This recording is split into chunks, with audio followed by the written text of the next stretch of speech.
Arkadaşlar, bugün sizlere ben Lipan'da nasıl video çekilir onu göstereceğim. Arkadaşlar ilk önce şöyle en önemli kısma da gireceğim. İlk olarak oyun kayıt moduna basarsanız ben şu anda girersem büyük bir hatta evet kesin bu bilgi video kesilir. Aynı şekilde buna da basarsam. Buna bastığınızda arkadaşlar ee, şey şöyle bir şey oluyor. Oyuna giriyor. Buna bastığınızda burası olmuyor arkadaşlar. Burası oluyor ama buraya basamıyorsunuz. O yüzden direkt oyuna giriyorsunuz. GTA 5 oynayacaksınız veya ETS 2. Giriyorsunuz oyuna arkadaşlar. İlk önce oyunu açıyorsunuz. Oyunun videosunu başlatmak için CTRL ile F12'ye basıyorsunuz.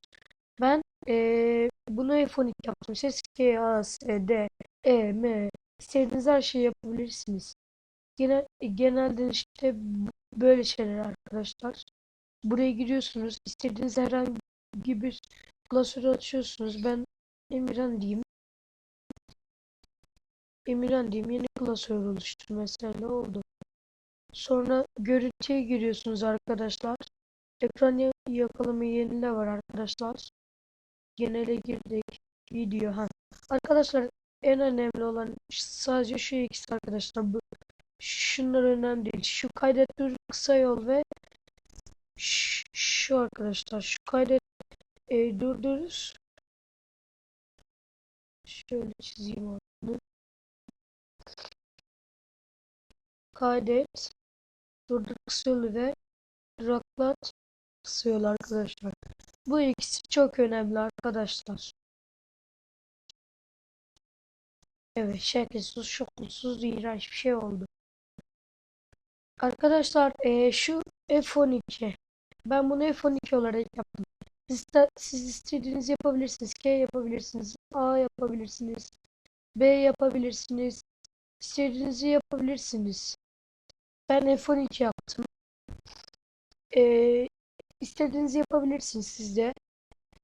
Duraklat kısa yolu var arkadaşlar. Duraklat dünkü videodasınız. Videoyu duraklatıyorsunuz. Shift artı 12. Shift artı F12. Fare imlecini göster diyor. Ben bunu yapmayacağım. Siz isterseniz yaparsınız. Bu çok önemli değil. Fare tıklama efekti. Bu var bende. Webcam izlemesi vesaire vesaire. Bu kadar arkadaşlar. Bu kadar değil. Pardon arkadaşlar. Video geldiğimizde en önemli ayar arkadaşlar. Arkadaşlar ben sesimi şu anda normal telefon kulaklığıyla yapıyorum arkadaşlar. Bir kulaklığın bir tanesi bir yerine bir kulağıma diğerisi boş şu anda. Arkadaşlar ben videoda izlediğimde Bandicam'ın nasıl ses kaydedilir diye şey yaptığımda arkadaşlar hiç bulamamıştım. Hepsi diyordu Windows 7 via Wi-Fi'di seçin, Windows 10 Wi-Fi'di seçin falan filan diye söylüyorlardı ama bende yoktu. Arkadaşlar yorumlara baktım, yorumlarda da diyen oluyorlardı. Özellikle yorum yapanlar. Bende Windows 7 VIP yok diyenler. Arkadaşlar Headset Mitch diye bir yer var. Ona tıkladığınızda oluyor. Sonra ikinci aygıt diye bir yer var arkadaşlar. Buraya girdiğinizde de aynı şekilde ikinci aygıt şöyle bir şey arkadaşlar. Diyelim ki bir online oyun oynuyorsunuz veya iki kişilik oyun oynuyorsunuz. Onu iki arkadaşınızla oynuyorsunuz. Arkadaşınızın sesi gelmiyorsa bunu da yapabilirsiniz. Böyle arkadaşlar webcam var. Logo var. Efektler var arkadaşlar. Renk var arkadaşlar. Ben siyah yapayım. Tamam. İşte ben şu anda videoda olduğum için böyle olmuyor.